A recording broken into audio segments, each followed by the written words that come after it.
నాకు మొదలు తారీఖు వస్తానే గుర్తొచ్చేది పేదలకి ఏం చేయాలి, ఎట్లా మిమ్మల్ని పైకి తేవాలని ఆలోచిస్తాను.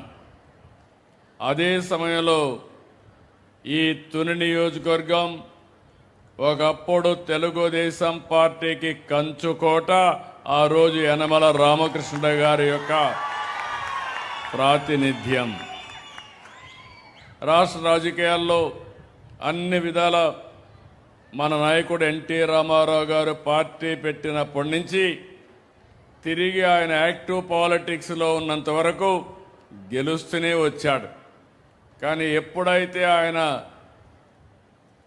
ఇండైరెక్ట్ ఎలక్షన్స్ అనుకున్నాడో అప్పుడు నియోజకవర్గం దెబ్బతినింది.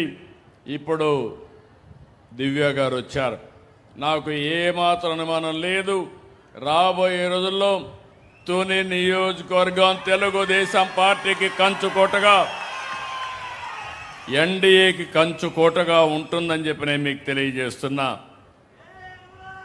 ఈ నెలే 4వ తేదీ ఎన్నికల ఫలితాలు వచ్చాయి.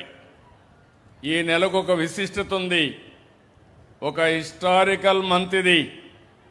ఆ రోజు మీరందరూ చూశారు, ఒక విధ్వంస పాలన, నవ్వాలంటే నవ్వడానికి కూడా వీలు లేని పరిస్థితి, ఎవ్వరు కూడా ఫ్రీగా తిరగలేని పరిస్థితి.